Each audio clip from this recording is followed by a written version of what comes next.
E aí, pessoal, tudo bem com vocês? A graça e a paz do nosso Senhor Jesus Cristo, meus irmãos.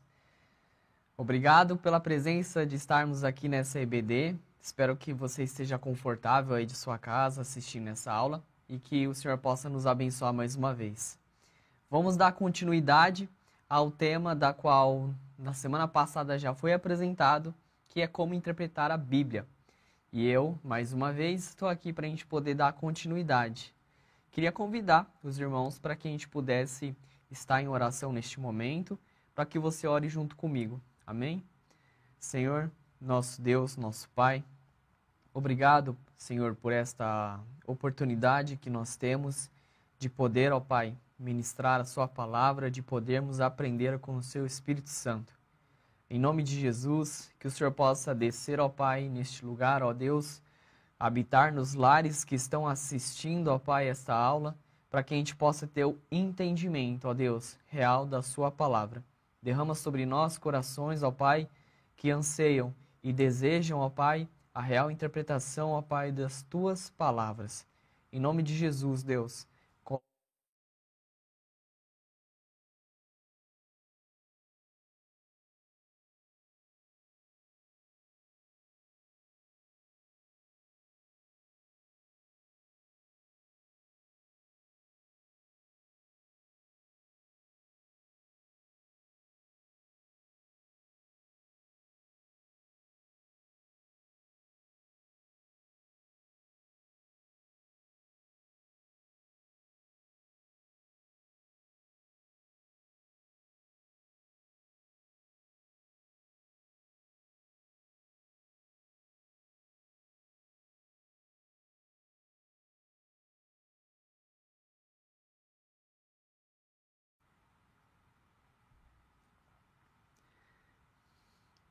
Bom dia, meus queridos irmãos. Que a paz do nosso Senhor seja com todos vocês. Obrigado mais uma vez por estar nesta manhã aqui comigo. Eu vou dar continuidade ao tema da qual já começamos na semana passada, que é como interpretar a Bíblia. E eu gostaria de me juntar a você neste momento. Te convido, na verdade, a se juntar para a gente poder orar, para que Deus possa abençoar esta manhã de estudo. Senhor, obrigado, meu Pai, por esta palavra em nossas vidas. Em nome de Jesus, Deus, te peço mais uma vez para que o Senhor habite no coração, ó Deus, das pessoas que estão assistindo essa aula. Ó Deus, desça sobre nós, ó Pai, com o teu Espírito Santo, trazendo discernimento, trazendo entendimento. Em nome de Jesus, Pai, que possamos chegar ao pleno entendimento da sua palavra, Pai. Que o Senhor possa afastar de nossas vidas a heresia, em nome de Jesus, ó Pai.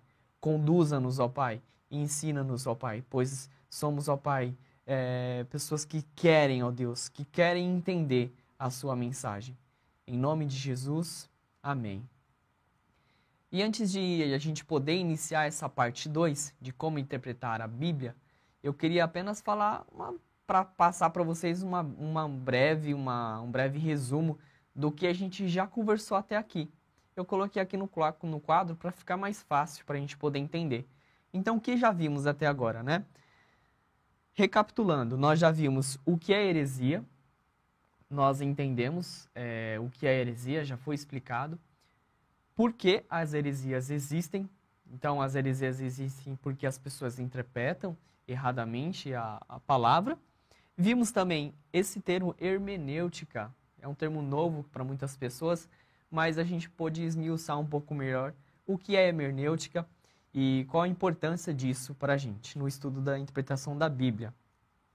A gente também viu a necessidade da hermenêutica e a gente atribuiu 3 pontos que são necessários para a hermenêutica, né? Por quê? Pecado, há uma intervenção do pecado no entendimento do homem, o próprio homem, a Bíblia, esses 3 aspectos nós entendemos porque que fazem menção à necessidade da hermenêutica na vida do crente.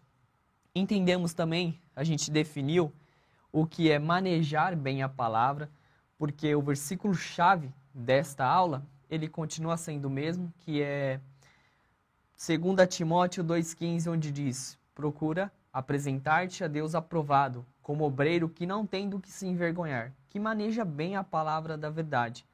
Então nós destrinchamos um pouco e entendemos o que é manejar bem a palavra. Também entendemos o que é apresentar-se aprovado diante de Deus.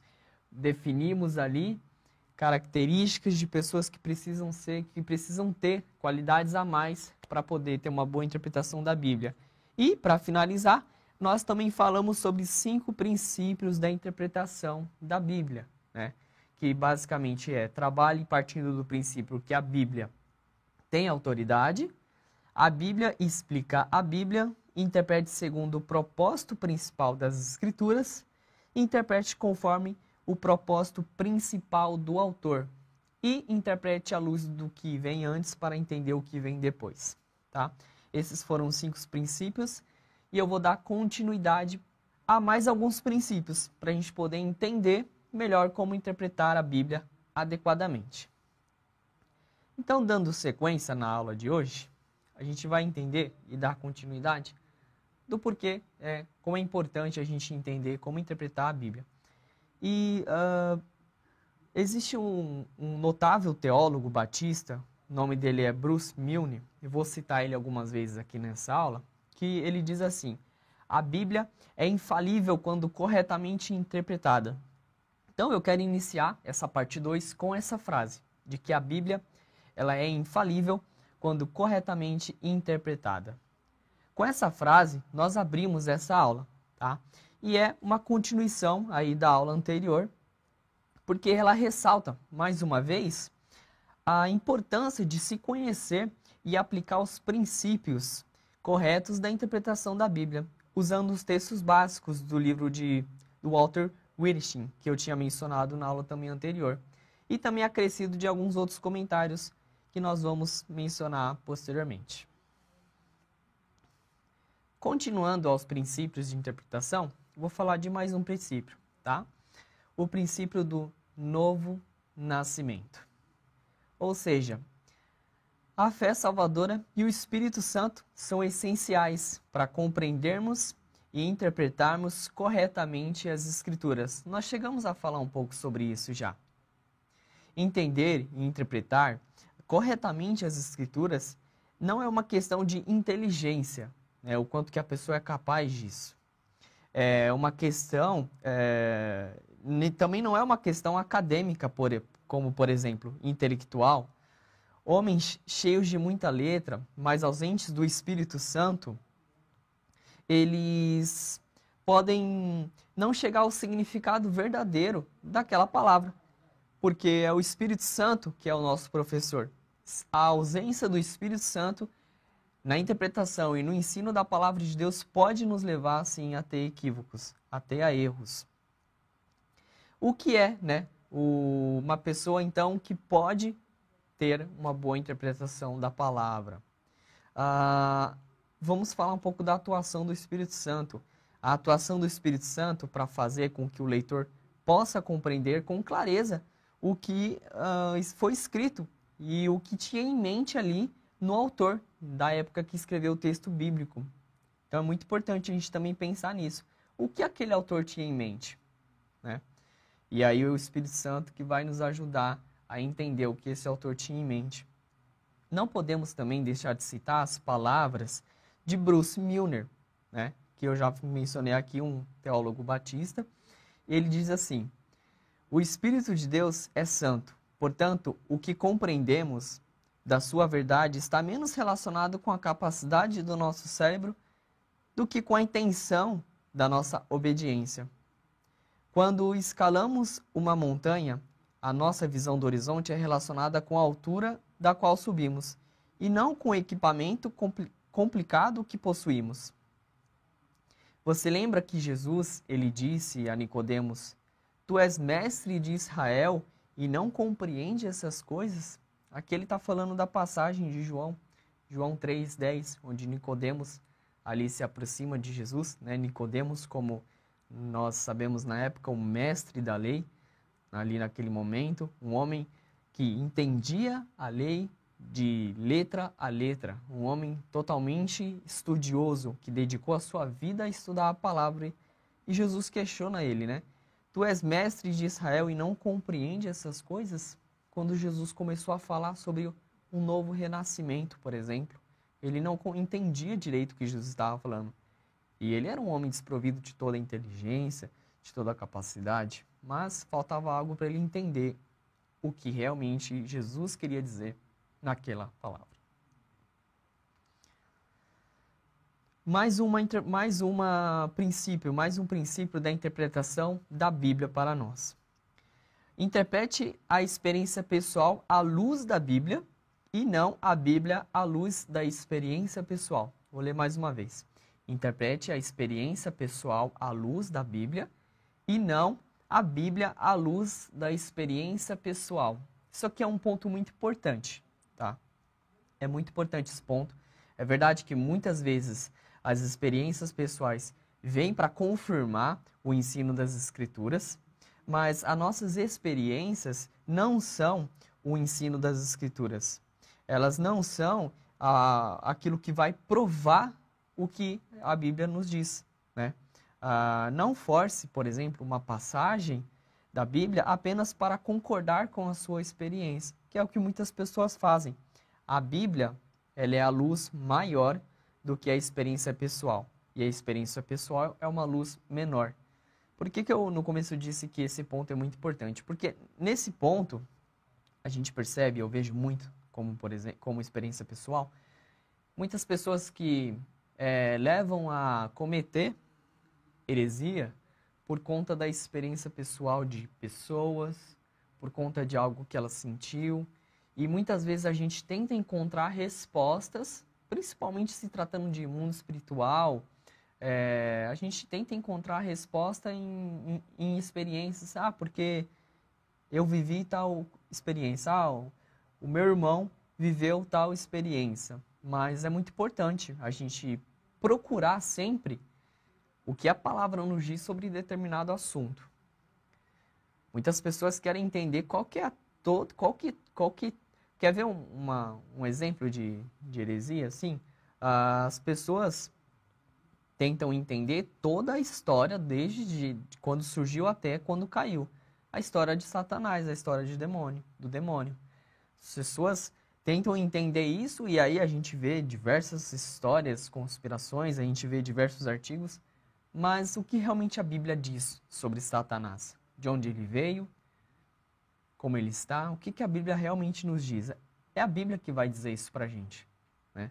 A gente precisa entender a luz da Bíblia e não as experiências de outras pessoas e não o que as outras pessoas vão dizer muitas vezes. É a Bíblia, como a gente viu na aula passada, quando a Bíblia fala, Deus fala. Então muitas vezes a gente quer entender algo, a gente busca em Deus. E Deus vai falar como? Através da sua palavra. Nesse ponto, eu gosto dessa aula sobre a interpretação da Bíblia porque eu sou muito batista, sou muito presbiteriano com relação ao estudo da palavra. Eu gosto muito de procurar na palavra, de buscar na palavra o real sentido das coisas que estão acontecendo. Porque ela é a voz de Deus para nós. Se ela é a voz de Deus para nós, ela vai ter tudo o que precisamos entender acerca de Deus, acerca do que Ele quer nos ensinar. Amém? Outro princípio de interpretação da palavra, que é interprete a palavra no sentido que tinham no tempo do autor. Porque existe um distanciamento histórico com relação ao texto bíblico dos dias atuais à época que foi escrito. Então é muito importante a gente entender o sentido que tinha naquele tempo essa palavra, né? Por exemplo, você não conseguirá fazer isso sem a ajuda de um dicionário bíblico, uma enciclopédia teológica ou até uma Bíblia comentada. Como eu mencionei eu possuo uma Bíblia comentada, muitas pessoas já possuem hoje em dia Bíblias comentadas, onde elas facilitam esse entendimento do contexto, do que o autor queria, do que naquela época isso significava, naquela cultura. Então existe um distanciamento entre os dias de hoje e os dias do passado. É muito importante a gente ter isso em mente, para a gente poder ter também uma boa interpretação do que a palavra de Deus vai nos ensinar. O contexto, né, a mesma palavra, ali no contexto da palavra, a mesma palavra pode ter um significado diferente quando usada em uma circunstância ou outra. Por exemplo, Vou dar um exemplo. A palavra fé, em Romanos 14, 23, significa consciência. Consciência tranquila. E não tem o mesmo sentido de Hebreus, capítulo 11, versículo 1, onde vai dizer que, embora o termo seja o mesmo, desculpa, eu me confundi agora. O termo é o mesmo no grego, mas no contexto eles vão ter significados diferentes. Em Hebreus 11, capítulo 11, versículo 1 e Romanos, capítulo 14, 23. Vou trazer os textos para ficar mais claro. Ó, em Romanos, capítulo 14, 23, diz assim: Mas aquele que tem dúvida, se come, está condenado, porque não come por fé, e tudo o que não é de fé é pecado. Aqui ele fala sobre fé, mas o sentido que ele quer trazer para essa palavra é consciência tranquila. A gente precisa ter consciência tranquila. Aquele que não está sobre a consciência tranquila está pecando. E aqui, uma mesma palavra, no sentido grego, que é a fé, a gente tem em Hebreus 11, capítulo 11, versículo 1, que diz assim: Ora, a fé é a certeza daquilo que esperamos e a prova das coisas que não vemos. Então perceba duas palavras iguais em versículos diferentes que trazem sentidos diferentes por conta do contexto do sentido que o autor quis trazer para aquele texto. Então é muito importante a gente olhar então o sentido do que o autor quis trazer de acordo ali com o contexto, de acordo com a época que foi escrita. Outro princípio aí da interpretação da Escritura, né? Interprete a Bíblia dinamicamente. O que isso significa, basicamente? O Espírito de Deus é vivo e ele usa a sua palavra de acordo com os seus grandes objetivos. Deus usa a sua palavra com grandes objetivos. A gente precisa ter isso em mente. Isso significa o quê? Que a nossa interpretação da Bíblia, ela precisa construir uma ponte entre o século XXI, atual século que estamos, com o que o texto significava na vida ali daquela época. A gente precisa construir uma ponte e entender o que o texto que foi escrito há cerca de muitos anos atrás tem significado hoje para a pessoa crente e para a igreja. O que isso tem significado para nós? Ehrlich afirmou que, uma outra observação, a interpretação sem aplicação é como um aborto. Então, é morta, né? Precisamos ter aplicação sobre as interpretações que temos sobre a Bíblia. O intérprete, ele precisa ter essa dinâmica.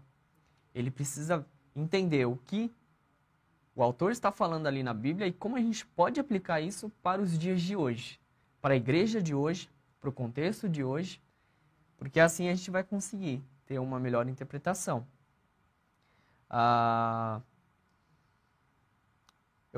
Agora eu queria falar de uma palavra que pode ser também diferente. Nós já vimos aqui hermenêutica, que é uma palavra um pouco diferente. E finalizando essa parte de princípios da interpretação, agora eu queria falar de uma outra palavra que também pode ser um pouco diferente, tá?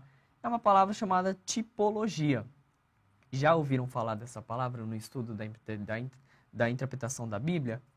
Vou falar um pouco da definição dessa palavra. A tipologia, ela é uma técnica mediante a qual as pessoas, eventos, instituições ou objetos de qualquer espécie passam a simbolizar ou ilustrar a pessoa de Jesus Cristo. Ou então aspectos de fé também, tá? Da doutrina, das práticas, das instituições cristãs e etc. Né? Ou seja, ilustração, simbolização do que é Cristo, do que é a igreja, e a gente encontra isso na palavra. Paulo, ele é o autor da Epístola de Hebreus, né, como todos sabem. E muito muito é proveito do Antigo Testamento. Eles acreditavam que o Antigo Testamento ele prefigurava, tá? Ele prefigurava o Novo Testamento, como também Cristo foi cumprimento de inúmeros tipos de símbolo do Antigo Testamento, tá? Então, eu acabei me confundindo agora. Deixa eu só recapitular, então, para a gente poder entender melhor. Paulo, ele ali é o autor da Epístola dos Hebreus, certo? E eles tiraram muito proveito do Antigo Testamento, ali a carta de Hebreus, visto que eles acreditavam que o Antigo Testamento prefigurava, por ato de Deus, o Novo Testamento, como também que Cristo foi cumprimento de inúmeros tipos de símbolos do Antigo Testamento. Então, para a gente poder entender um pouco sobre tipologia, né? Vou escrever aqui para ficar melhor. O termo grego, tipologia, ela é uma junção de palavras, né? Então, temos o termo grego typos, que aparece no Novo Testamento 14 vezes, traduzido como modelo, padrão, exemplo. Então, o termo typos,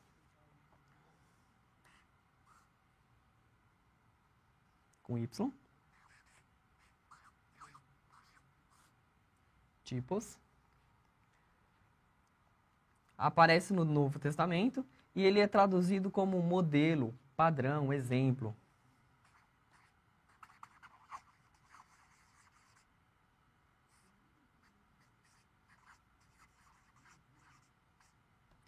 Modelo, padrão, exemplo.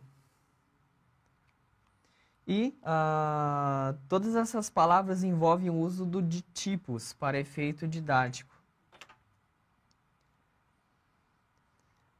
Algumas características sobre tipos, né? A primeira característica estão alicerçados na história e na revelação sagrada. Um exemplo para ficar bem mais claro é ali em Mateus 12, 40, Jonas, ele vai dizer o seguinte, que Jonas é engolido pelo peixe, e isso apontava para os 3 dias em que Jesus ficaria sepultado.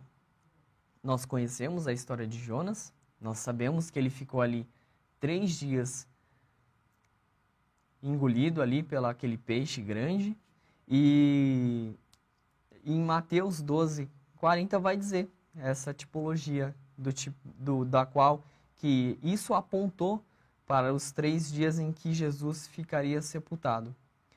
Outro exemplo, eles são proféticos. Em João 3,14, a serpente de Moisés levantou no deserto e apontava para a crucificação de Jesus.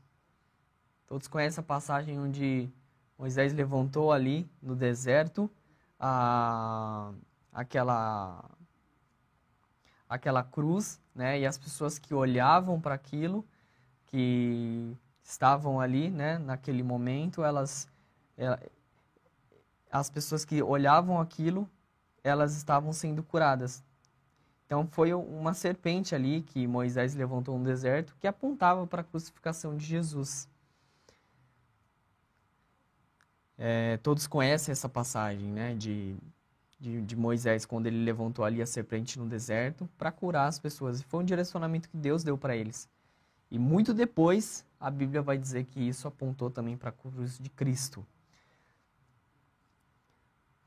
O tipo, ele também são cristocêntricos, como a gente acabou de ver. Né? Eles são cristocêntricos. Ali a gente vê em Lucas 24, 24. A gente também vê em Atos 3, 24. Tá? Eles fazem parte também, as tipologias fazem parte integral da história sagrada da doutrina cristã e não foram inventados posteriormente por místicos ou rabinos. Isso faz parte ali da história integral da doutrina cristã.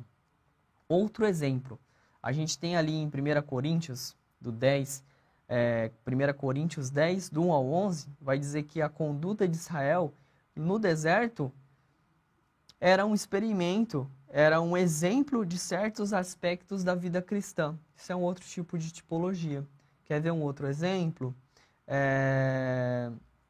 Em João 1, 29, vai dizer que o cordeiro usado na Páscoa apontava para Cristo, o Cordeiro de Deus. Então, esses são alguns exemplos que a gente tem sobre tipos que são tipologias mencionadas na palavra porque ela, visto que elas estão presentes. Entendendo que existe esse tipo de simbolização na Bíblia, a gente consegue entender melhor também o real significado do texto e como interpretá-la mais adequadamente. E uma outra palavra, que também pode ser um pouco diferente, mas a gente está aqui para aprender, é alegoria. Também a gente encontra esse tipo de palavra na Bíblia, tá? A alegoria, ela vem do termo alegório. Vou escrever aqui também para ficar claro.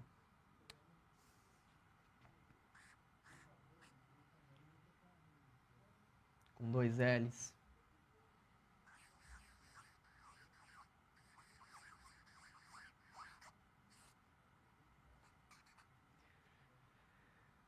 Falar simbolicamente, tá?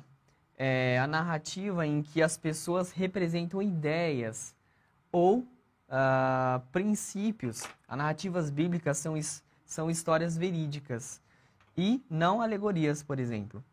Temos, no entanto, uma aplicação alegórica feita pelo apóstolo Paulo, lá em Gálatas 4, 21 ao 31.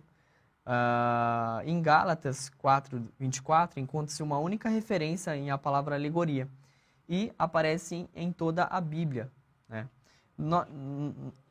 Então, eu vou ler aqui para vocês essa passagem, tá?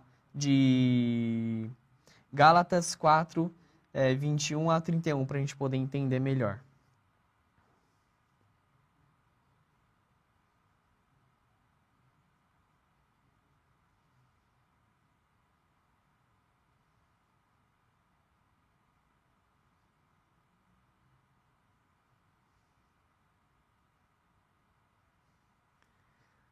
Aqui é um significado, um exemplo sobre a alegoria, que é, né, o uso simbólico que às vezes a Bíblia vai trazer para alguns textos.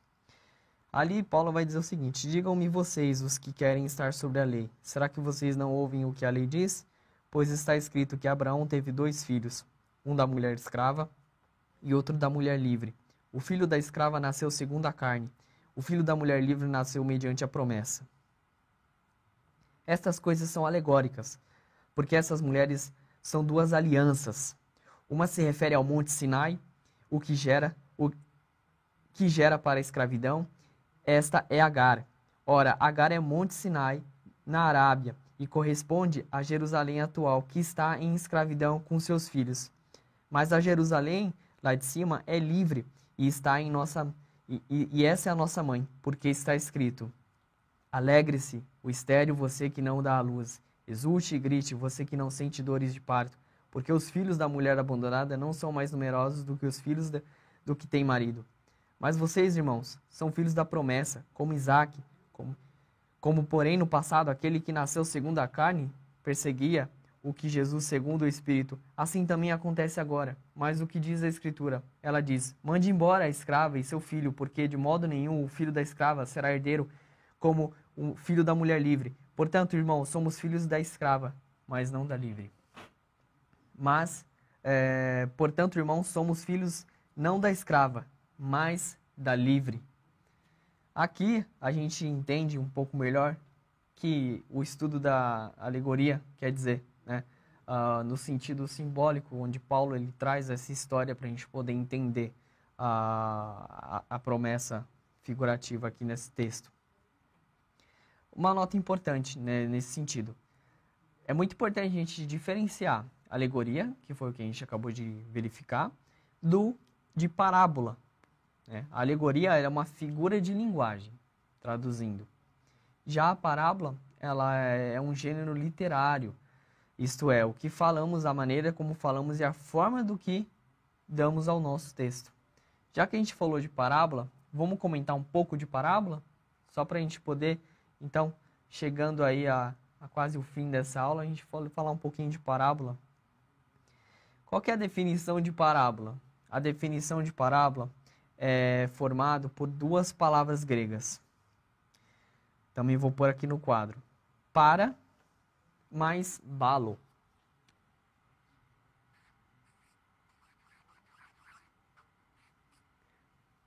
Mais balo.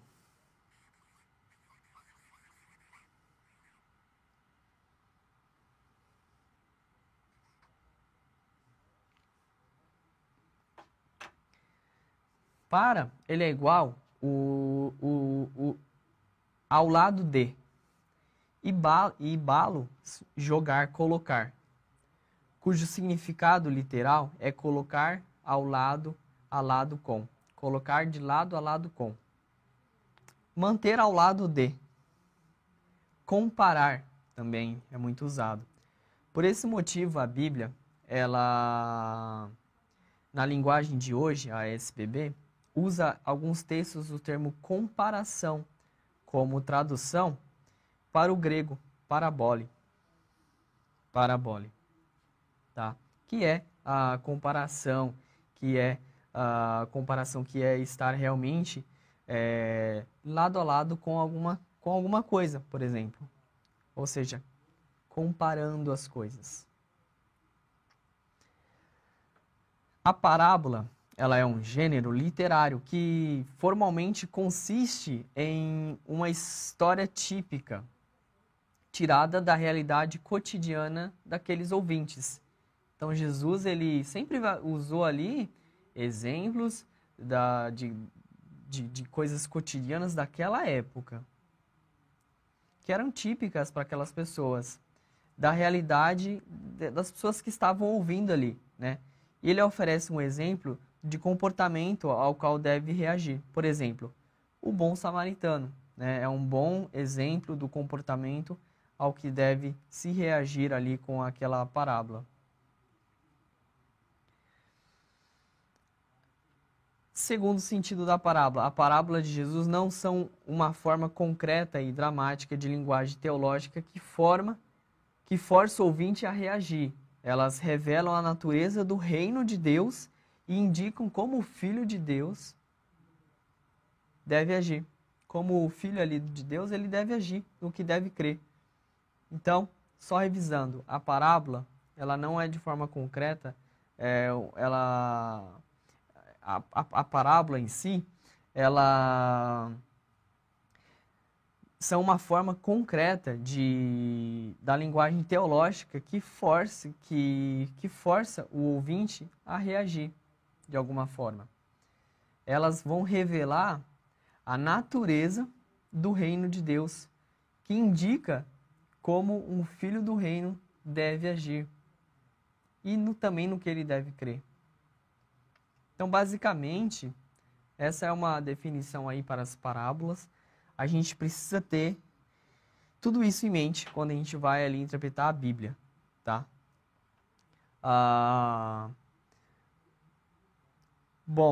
Basicamente, essa é a segunda parte que eu queria apresentar para vocês, finalizando o nosso tema de interpretação da Bíblia. Só queria colocar aqui uma revisão para vocês, tá? O que nós vimos, então, nessa aula 2? Nós demos continuidade ao princípio da interpretação da Bíblia. Então, nós falamos sobre o novo nascimento como um princípio da interpretação, tá?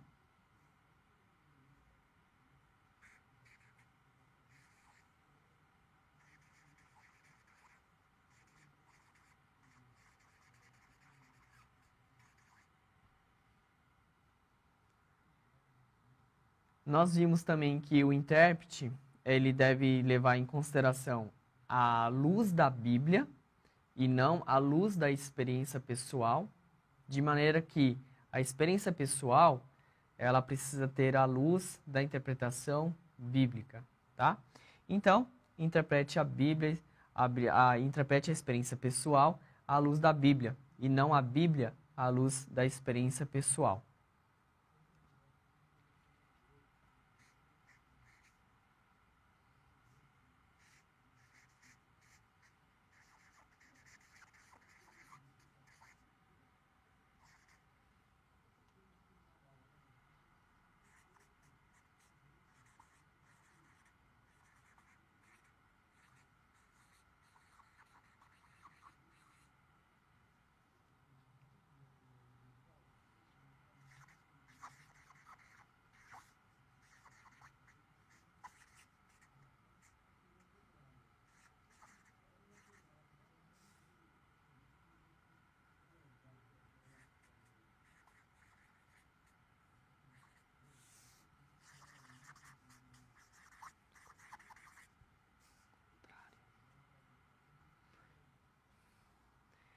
Interprete as palavras no sentido que tinham no tempo do autor.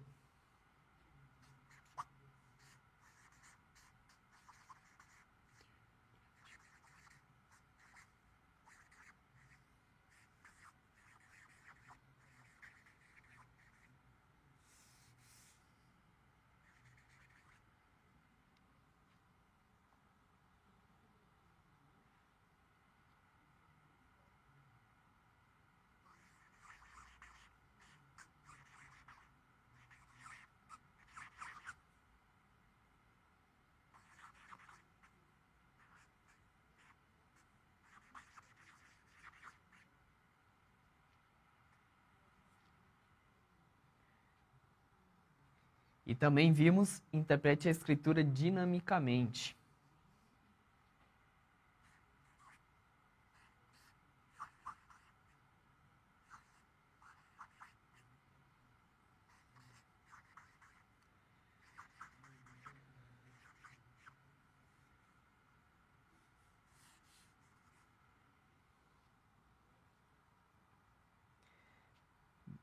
Nós também vimos 3 palavras que podem ser um pouco diferentes, mas nós podemos entender o que são elas, né? Então, nós falamos sobre tipologia.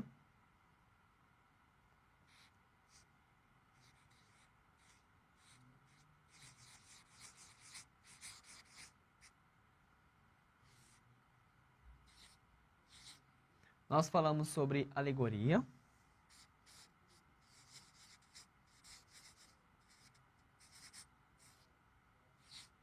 E para finalizar, nós falamos sobre parábolas.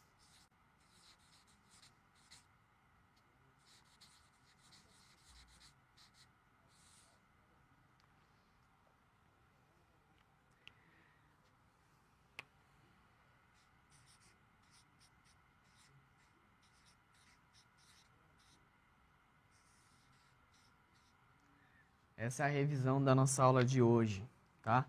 É muito importante a gente, então, irmãos, a gente poder entender tudo isso na interpretação da palavra, tá? É muito importante a gente saber que a gente precisa de um novo nascimento para a gente poder ter uma boa interpretação da palavra do Senhor, porque o Espírito Santo de Deus é que é o autor ali da palavra e vai nos ajudar no discernimento do que essa mensagem quer nos dizer. É importante a gente a gente entender que a experiência pessoal precisa ser à luz da palavra e não ao contrário, para a gente parar de definir o reino de Deus e as doutrinas sobre experiências pessoais. É importante a gente ter a Bíblia como luz para as experiências pessoais, tá? Também interprete as palavras no contexto da época. Muito importante também a gente poder entender o contexto da época. Como que eu vejo isso? Hoje em dia, o que não falta é bíblias de estudo que trazem explicações de contexto. A gente poder também estudar um pouco da história, porque existe sim um distanciamento histórico, contextual do texto bíblico da época que foi escrita para o hoje. Então, em muitas palavras, muitos sentidos, a gente precisa entender de fato o que aquele autor quis dizer, sobre o que ele se referia, para a gente poder ter uma boa interpretação da palavra de Deus, tá? A palavra, ela é dinâmica, é preciso a gente poder ter essa dinâmica também, ou seja, o que essa palavra pode ser, como essa palavra pode ser aplicada nos dias de hoje, na realidade de hoje, na cultura de hoje, fazer uma ponte realmente com o texto bíblico e os dias atuais, para a gente poder entender o conselho de Deus para os nossos dias de hoje, porque ele não foi escrito somente para aquela época. A palavra de Deus ela foi escrita com pleno entendimento até o fim dessa vida. E a gente também pôde aprender um pouco sobre tipologia. Existem tipologias na Bíblia. É importante a gente entender o que é tipologia, onde elas estão inseridas na palavra, para a gente poder ter uma melhor compreensão do texto bíblico. Também entender que existe na palavra alegorias, como a gente pode ter lido o texto de Gálatas, onde Paulo vai fazer ali uma simbologia ali ao que ele quer ensinar. E, por fim, parábolas, que tem um sentido de ensinar um propósito, de ensinar ao cristão uma mensagem profunda dos conselhos que Jesus quer passar para as nossas vidas. Um exemplo prático disso, né, a gente vê a parábola do bom samaritano, onde nós entendemos ali boas práticas de amor ao próximo. Para finalizar, então, como conclusão, após a gente ter visto essa revisão da aula de hoje, a interpretação da Bíblia, meus irmãos, é uma tarefa para todos. Não é só uma tarefa minha, ela não é só uma tarefa do pastor que tem pregado aos domingos, do professor da EBD, ela é uma tarefa de todos os cristãos que creem na autoridade da palavra. Então é preciso que todos nós possamos entender melhor o que ela quer nos dizer. Deus deseja que todos os homens cheguem ao pleno conhecimento da verdade. A gente encontra isso em Timóteo, 1 Timóteo 2,4. E certamente eles não farão isto sem manejar bem a palavra, como nós vimos na semana passada, e ser aprovado diante de Deus. Portanto, os princípios da interpretação bíblica são essenciais para a compreensão das Escrituras. Todos esses princípios que nós passamos, tá, são essenciais. Princípios mencionados na aula 1 e princípios mencionados na aula 2. A partir de agora, irmãos, eu quero que você aplique aos seus estudos bíblicos tudo isso que nós falamos. Muita coisa você vai ver que, às vezes, você estava entendendo um sentido, você vai ver que agora vai ter outro sentido. Um sentido mais em linha reta, como a própria palavra hermenêutica, que nós aprendemos, que é entender no sentido em linha reta, apontando apenas para um alvo, que é a verdade revelada do nosso Pai.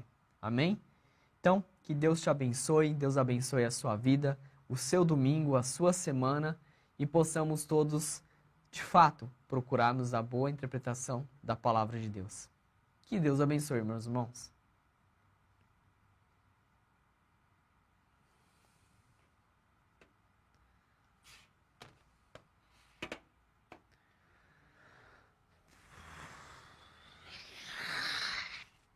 Nossa!